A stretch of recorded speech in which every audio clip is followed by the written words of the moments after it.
안녕하십니까. 오늘은 제가 김어준 현상에 대해서 좀 언급을 하겠습니다. 뭐 사람 이름 대고 뭐 그런 거 이제 유튜브 하는 게 좀 좋지 않습니다만은, 김어준은 우리 사회의 하나의 트렌드를 형성하는 한 모퉁이를 차지하고 있습니다. 근데 이 사람은요, 구독자, 청취자가 무려 200만에서 300만 정도의 사람이 몰린다고 하고요. 그 김어준의 방송 유튜브 이름이 김어준의 겸손은 힘들다 뉴스 공장 뭐 이렇게 길게 되어 있답니다. 그래서 우리가 이 사회 현상의 한 모퉁이를 차지하고 영향력을 행사하고 있기 때문에 좀 우리가 사회 현상을 다루느라고 잠깐 좀 스쳐보는 겁니다. 근데 이분에게 이 교회의 뭐 성도들은 안 가겠지만요, 국회의원도 그리스도인은 안 가겠지만, 아니 세상에 많은 국회의원들이 여기 가서 방송을 해야 그 다음에 또 당선이 된답니다. 참, 민주당 국회의원들이요. 사실 나는 민주당 보고 난 자꾸 그냥 종북당이라고, 더불어 종북당이라고도 부르고 뭐 그렇습니다만은, 하여간에 이 김어준은 이 더불어민주당 그 종북당의 일부 그 국회의원들하고 아마 상당히 링크가 돼서 깊게 이제 카르텔이 얽혀 있는 것 같습니다. 거기를 심하게 두둔하고 거기를 위하여 방송을 하고 그렇습니다. 이 김어준 현상은요, 첫째, 기존 주류 언론에 대한 불신과 그 허점을 이용한다고 볼 수가 있겠습니다. 이것도요, 우리가 그 사회현상으로 보자면 일종의 포스트모던적 현상이라고 하겠습니다. 모던은 이성과 질서를 중요시하고 체계를 중요시하는데, 포스트모던은 이걸 깨고 단편, 소수, 그리고 지방, 지역, 그리고 감성, 이제 이런 걸 더 중요시하거든요. 그리고 이제 질서 지워진 것에 대해서 좋아하질 않아요. 튀어나가서 단편적으로 개성을 발휘하고, 이게 포스트 모던의 한 현상이라고 할 수도 있는데, 이 김어준의 방송 유튜브도요, 이 포스트 모던적 증세 중의 하나라고 볼 수가 있겠습니다. 그래서 이 사람은 자신을 미디어 사업가라고 규정을 하는데, 수입도 좀 엄청난다고 얘기가 들리지 않습니까? 음모론을 많이 퍼뜨려서 이걸 갖다가 자기 편으로 만드는 일종의 그 사업을 하고 있다고 봐야 되겠습니다. 제가 전에 대선 때 우리 동네에서 어떤 아주머니가, 부인이 눈물을 보이면서 저에게 종이 한 장을 건네주면서 그렇게 울면서 얘기해요. 이번에 윤석열이 되면 우리가 다 미국의 식민지가 되고 맙니다. 부자들을 위한 세상이 되고 맙니다. 우리 서민들이 살아볼 수가 없을 것입니다. 다 착취당합니다. 미국의 노예가 되어버릴 것입니다. 이러면서 눈물을 보이면서 이제 그렇게 종이 한 장 주고 윤석열 찍으면 안 된다 그래요. 왜 그러냐 그랬더니, 자기가 그 방송에서 늘 배웠다는 거예요. 배웠는데, 이 김어준의 방송은 아니지만 이와 비슷한 방송 하나 또 있습니다. 그 방송을 늘 청취해서 그렇다는 겁니다. 그 방송 이름이 지금 바뀌었나 본데요. 그래서 눈물을 보이고 그래요. 이것들이 일종의 감성 터치를 통해서 한쪽에 몰입하게 하는 일종의 그런 미디어들에게 영향을 받아서 그렇습니다. 음모론이 그들의 무기예요. 일반 공중파나 기성 언론에서 말하지 않는 것, 그 어떤 정치 현상의 배후, 그리고 이제 얽히고 설킨 내면들, 이런 걸 폭로해 가지고 마치 이제 그게 팩트인 것 마냥 해가지고 사람들이 거기 집결하게 하고 여기 가야 진짜 정보를 이제 얻을 수 있다라는 생각을 집어넣고 맙니다. 그래서 이 숨겨진 진실, 일반에 공개 안 된 사실을 알려준다고 그렇게 이제 기존 언론에 대한 이제 피로감을 말하고 그것의 한계를 막 지적하고 그러면서 이제 자기가 세상의 가장 중요한 비밀들을 다 알고 이걸 공개한다는 식의 그런 뉘앙스를 줘요. 그렇기 때문에 마치 세상 이치를 꿰뚫고 있는 그런 사람인 것처럼 각인이 됩니다. 그래서 거기 가야 진짜 숨겨진 지식을 안다고 생각을 해요. 그래서 이 강력한 이제 이 정체성이나 이 소속감을 만드는 겁니다.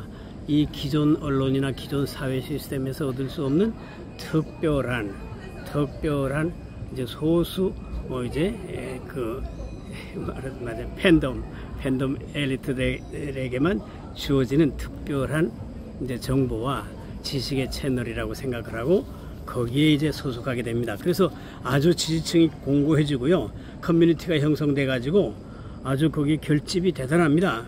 그래서 우리가 바로 정의이고 우리가 민주주의의 최후 보루다라는 인상을 심어주면서 이 복잡한 현실 세계를 다양하게 설명하는 것이 아니고요, 단순한 세계관을 제시합니다. 복잡하고 다양한 사회 문제를 뭐 선과 악이다, 이놈은 나쁘고 이놈은 좋다, 이놈은 우리 편이고 저놈은 적이다, 딱딱딱 구분해서 해주니까 이 복잡한 사회 속에서 이제 피곤하게 지내다가 그렇게 선명성, 뚜렷함, 그리고 강한 자극, 그리고 음모설을 통한 이제 획기적인 어떤 거 이제 두뇌의 어떤 거 쇼킹, 이런 것들이 이제 팬덤을 만들게 됩니다.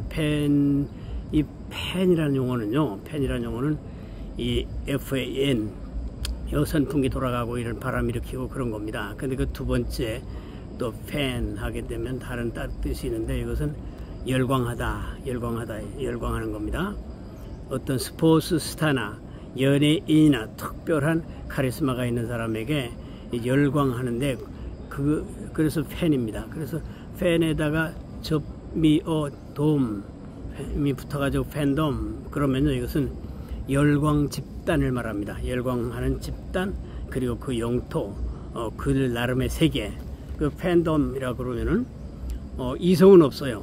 감성과 흥분과 광기와 그리고 이제 그 카리스마 있는 그 교주나 이런 뭐 이렇게 스타에 대하여 아주 몰입해가지고 거기는 신성불가침의 영역으로 막 옹호가 되고 그렇습니다. 그래서 이제 복잡한 현실을 단순 명확하게 풀어주고요.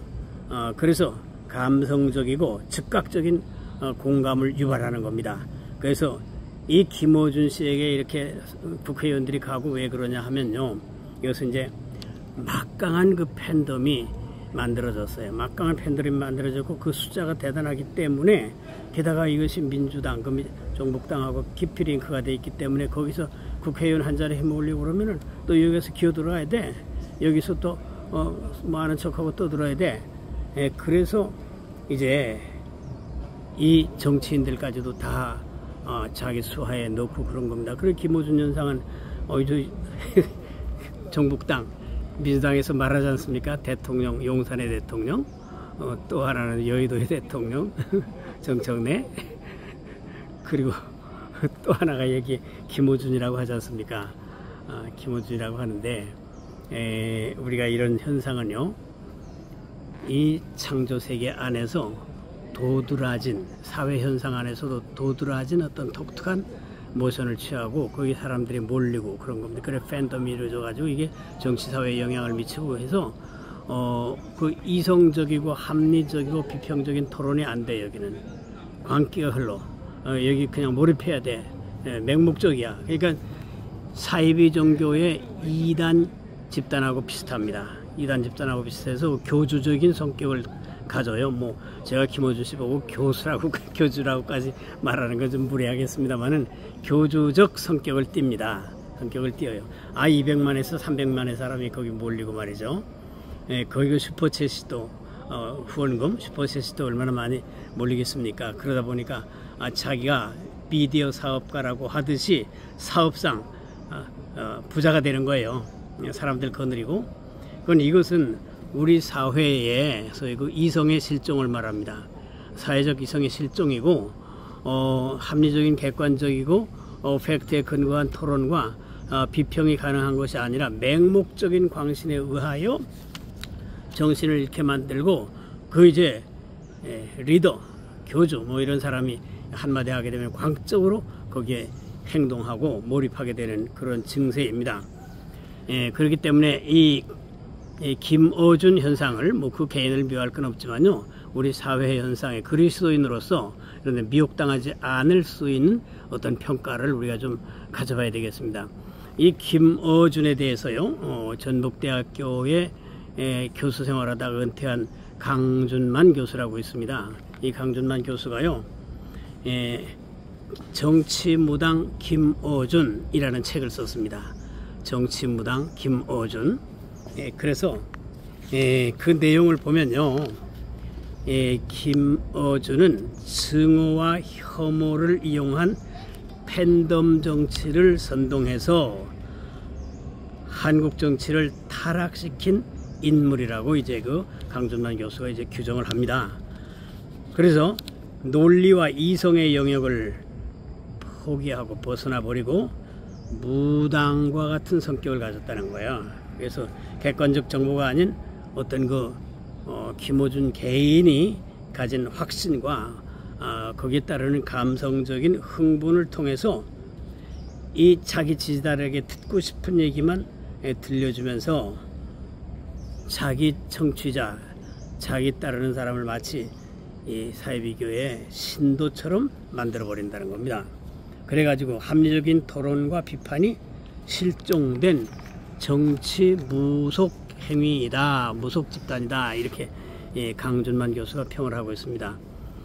우리가요, 이 사회 현상이 있으면 거기 장점도 있고 단점도 있고 문제점도 있고 하기 때문에 건강한 사회는 토론이 가능하고 거기에 대한 비판이 가능하고 반성이 가능하고 성찰이 가능해야 인간관계도 그렇고 사회 집단도 그렇거든요. 그런데 이 팬덤 정치는요, 그게 없습니다. 광적이에요. 광적이고 막 흥분해 가지고요, 아깝거립니다.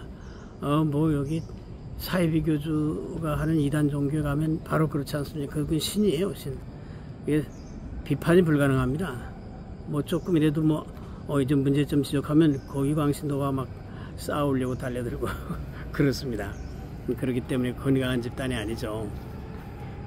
그래서 이 증오와 혐오의 선동가가 바로 김어준이라고 하면서 강준만 교수는 이제 그의 큰 해악은 증오와 혐오의 마케팅이다. 이걸로 사람들을 단순화시켜서 특정 집단이나 인물을 적으로 규정하고 분노의 감정을 극대화시켜서 팬덤 정치를 한다는 겁니다.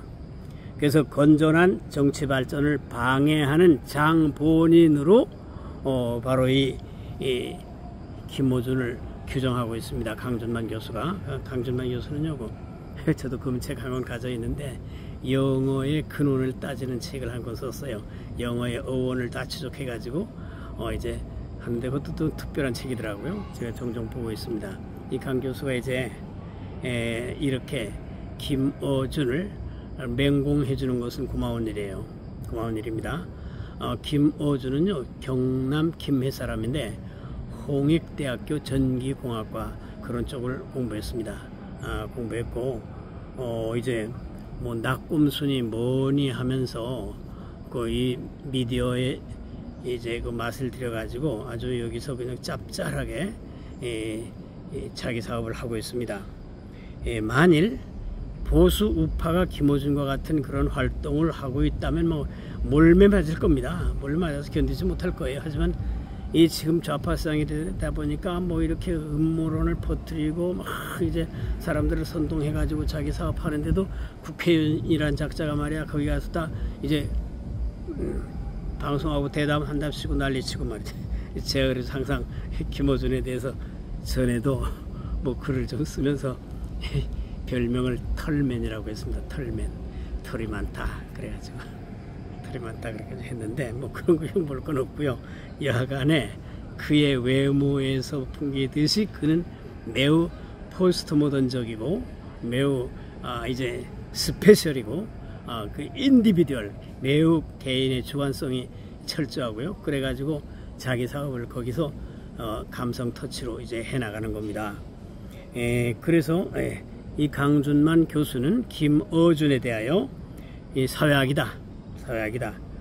한국 사회와 민주주의를 병들게 하는 악이다. 이렇게 규정하고 있습니다. 그러면서 각종 음모론을 유포해 사회를 혼란하게 만들고 이제 사회 구성원들을 우리 편과 네 편, 적과 아군으로 딱 구분해서 이제 사회 통합을 저해하고 있는 인물로 강준만 교수가 바로 이 김어준에 대하여 평가를 그렇게 하고 있습니다. 그래서 이 극단화되고 아주 감성적인 터치만 일관하기 때문에 합리적인 토론을 불가능하게 하고 진영 논리의 극단화를 통해 가지고 이제 자기 미디어 사업을 한다는 거예요. 그렇기 때문에 우리 그리스도인은요, 이 사회가 종말에 가깝다 보니까 아주 다양한 사회 현상들이 출현해 가지고 우리들의 시야를 흐리게 하거나 혹은 오도시키거나 신앙을 빼앗으려고 합니다. 우리 한국교회가 지금 얼마나 많은 이제 가난한 신자들이 많습니까? 가난이라는 게 좋은 말이 아니죠. 지금 자기들이 교회 안 나가는 걸 자랑하면서 가난한 성도라고 하는데 빨리들 교회로 돌아와야 됩니다. 그게 다 마귀에게 먹잇감 던져주는 못된 생활 태도예요. 그게 우리 교회는 그리스도의 피로 값줘 사신 그리스도의 모임이다. 우린 다 교회 안에 이제 한 지체예요. 나는 포도나무의 너희는 가지니 너희가 내 안에 있으면 많은 과실을 맺으리라. 그래가지고 이제 우리는 그리스도와 연합됨을 교회 생활을 통해서 구체화하고 구현시키는 겁니다. 그렇기 때문에 교회는요, 우리의 가장 소중한 하나님의 통치가 이루어지는 하나님의 나라의 구체성입니다. 교회를 나무라고 말이죠. 여기저기 해집고 다니면서 교회 떠나가지고 위로방황하는 게 자랑이 아니에요. 그 영혼의 방랑입니다. 우리 안티다운 TV는요, 이렇게 교회가 지금 어려움 당하고 있고 교회에 대한 공격이 사방에서 일어나고 있는데 이런 거에 대해서 하나하나 좀 짚어보는 그런 측면도 또 아울러 가지고 있습니다. 여기 김어준 씨도요, 우리 교회 신앙에 아무 유익이 없습니다. 뿐만 아니라 그 털맨의 외모와 그리고 이제 그 장광설 풀어대는 일종의 음모론에 기반한 선동썰에 넘어가면요, 신앙상 손해가 많아요. 특별히 청소년들 이런 데 미혹당하지 말아요. 미혹당하지 말고 우리 하나님의 말씀은 살아있고 운동력 있습니다. 날쌘 검보다 예리합니다. 성경에 깊이 들어가세요. 성경에 깊이 들어가다 보면요, 하나님의 말씀은 살아있고 운동력 있는 것을 우리가 확인하게 되면 왜 성령이 우리에게 짠하게 이제 깨달음을 주고 이제 은혜를 주거든요. 그렇기 때문에 하나님의 말씀은 살아있고 운동력 있어. 날쌘 검보다 예리하여 우리 영혼을 딱딱 체크를 하고 자극을 주고요, 깨어나게 하고 우리 안에 거하시는 성령을 통하여 내가 하나님의 성전인 것을 구체적으로 다시 확인하고 깨닫게 해주시고요. 그러면서 계속해서 주와 같이 길 가는 것 즐거운 일 아닌가 이렇게 이제 우리가 나가게 됩니다. 우리가 김어준 현상도 김어준 개인을 미워하는 거 아니 미워할 가치나 있나요? 다 한때 바람 타고 저렇게 그냥 헛소리 해야 되는 건데요. 그러나 우리가 미혹당하기 쉽기 때문에 우리가 여기 카리스마가 있으면 그게 연예인이든지 어떤 말꾼이든지 다단계 사업가든지 아니면 무슨 스포츠스타든지 간에 사람의 이목을 끌 수 있는 카리스마는 그 안에 죄적인 동기가 꽉 들어있다고 보면 됩니다. 그 카리스마를 통하여 사람을 지배하고 그리고 이제 돈을 뺏어가고 그리고 이제 사기를 합니다. 그렇기 때문에 이 종교적인 것도요, 이단 사이비 집단의 교조적 성격에는 카리스마가 강하게 있는데 그건 사탄의 카리스마가 강하게 있어서 사탄의 카리스마도요 강하면 사람을 압도합니다. 사람을 많이 끕니다.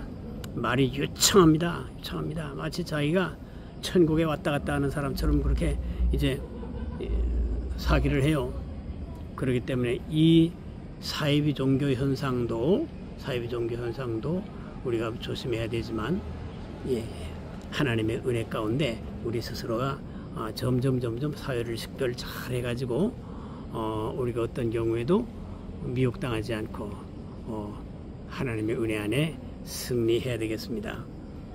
우리 안티다원 TV에 좀 많이 들어오시고, 제가요 앞으로 개인으로 뭐 영상 찍은 걸 갖다가 보내드리기가 좀 어렵겠습니다. 뭐 예배했던 것도 파일로 보내드리는 것들을 좀 삼가야 되겠습니다. 그 예배 파일도 들으면 교회 못 가게 하는 원인이 되거든요. 교회 가서 예배해야 되는데 그 뭐 예배 파일 했던 거 다 집에서 들어놓아가지고 그거나 듣고 안 좋죠. 교회 가서 예배 드리고 하나님을 경배하는데 방해물로 작용할 수가 있습니다. 또 이제 이 뭐 영상 찍은 거 뭐 별것도 아닌 거 가지고 일일이 그 돌리는 것도요. 그것도 제가 도울 사람 하나도 없이 제가 혼자 이렇게 하다 보니까 기술도 약하고 또 우리 가족들도 다 관심도 없고 냉랭하고요. 이 젊은 사람 아무도 옆에 있어가지고 뭐 도와줄 사람도 없고 그러다 보니까 이 사람들에게 퍼나르는 것도 일이에요. 그러다 보니까 앞으로 이제 뭐 꼭 필요한 경우가 아니면 가급적이면 개인별로 뭘 보내드리는 걸 좀 삼가도록 해야 되겠습니다. 또 그런 이유는요, 또 본인은 싫어하는데 그 무슨 이쪽에서 마구 보내드리면 신뢰도 되지 않습니까? 신뢰도 되고 저 사람 왜 이렇게 매일 보내? 할 일도 없나 봐. 그럴 수도 있기 때문에 제가 이제 점점 이제 그런 거를 갖다가 감안해서 앞으로 개인별로 보내드리는 것을 조금 좀 삼가고 줄여나가도록 하고요. 뭐 꼭 필요한 경우는 뭐 할 수도 있겠습니다만, 그러나 꼭 안티다원 TV에 들어오셔가지고 구독도 해주시고 거기 멤버가 돼가지고 살림살이를 좀 같이 해주세요. 제가 뭐 자만하는 얘기 같습니다만 안티다원 TV는요 앞으로 해나갈 다양한 소재들이 꽉꽉 차 있습니다. 제가 이거 아카이브라고 좀 함부로 말하는 게 좀 교만스럽습니다만은 많은 지식 정보, 그리고 인류 역사상 이제 추구해온 많은 그 지식의 어떤 그 덩어리들에 대하여 제가 어릴 때부터 호기심이 있었기 때문에 막 파고 들어가서 그 핵심을 이제 건드려 본 그런 집적이 있습니다. 집적. 제가 어릴 때요, 제가 민중서관에서 나온 철학소사전을 손에 잡고 화장실에 가서 다 읽었습니다. 화장실에 가서도 플라톤, 아리스토텔레스, 인식, 객관, 주관, 뭐 이제 별거 다 있어요. 뭐 모나드, 뭐 그렇게 호기심이 있어가지고 화장실에 가서도 막 그 민중서관 철학소사전을 한 권을 거의 그냥 좀 책이 닳도록 많이 읽고, 그러다 보니까 그게 습관이 돼서 이제 구원받고 하나님의 자녀가 되고 목회자가 된 후에도 그 철학과에 들어가 가지고 10년 넘게 휴학 기간을 잘라내더라도 15년 가까이, 15년 안팎으로 학교에 속해 있던 기간은 18년입니다. 철학과만을 위해서 18년인데 휴학 기간 빼더라도 15년 안팎이 되겠습니다. 뭐 그 목회자가 뭐 나이도 있고 그런 사람이 가서 얼마나 공부를 했겠습니까? 많은 어릴 때부터 철학에 대한 호기심, 철학이 별겁니까? 이 사물의 본질을 캐고 싶은 거예요. 이 존재 세계는 왜 있나? 존재 세계 본질은 뭔가? 그 우리의 인식 능력은 어떻게 돼서 우리가 바라보는 이 인식이 이게 참된 지식이 될 수 있나? 이런 본질에 대한 질문을 어릴 때부터 하던 것들이 있어가지고 철학에 가서 그렇게 하다 보니까 인류 역사의 그 지성사, 정신사라고도 하죠. 흘러온 그 이제 과정들을 머리에 이제 넣고 그걸 저는 저 나름의 셀프 어카이브라고 합니다. 지식의 도서관이다, 정보의 창고다. 그러면서 이제 이것을 하나하나 앞으로 이제 구체화해서 우리 현실과 맞닥뜨리는 어떤 이슈를 만들어 가지고 계속 이제 방송을 해대게 되면은 이제 독자들도 좀 늘어날 것 같고요.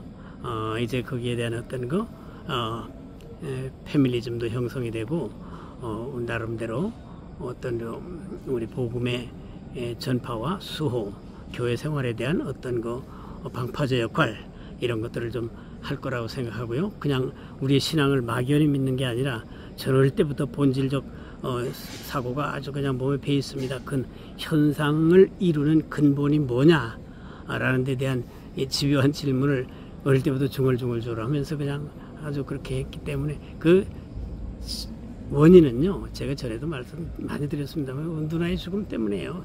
초등학교 졸업반 때 학교 갔다 와 보니까 어머니가 누나의 시체를 끌어안고 울고 있었습니다. 이것이 저 일생을 지배했습니다. 일생을 지배했어요. 죽음이란 뭔가, 인간이란 뭔가, 존재 세계는 뭐라 말인가, 이 구체성 앞에 이제 그 본질이 뭔가를 추구하면서 이렇게 소가리를 해왔다고 봐야죠. 네, 이것들이 이제 앞으로 하나님의 은혜로 성령의 역사를 통하여 이제 성경의 내용들을 심층 탐구하고 이단과 싸우고 또 이제 여러 가지 지적인 심오함, 깊은 곳을 들어가서 우리가 그 신비 영역까지도 탐구해보는 그런 채널로 좀 만들어 보고 싶습니다. 오늘도 함께 해주심을 감사하고요. 저는 여기 지금 여기 덕수궁에 와 있습니다. 덕수궁에 와서 잠깐 좀 우리 영상을 찍고 있습니다. 내일 주일 성수 잘하시고 교회 생활에서 은혜 받으시고요. 건강들 하시기 바라겠습니다. 감사합니다.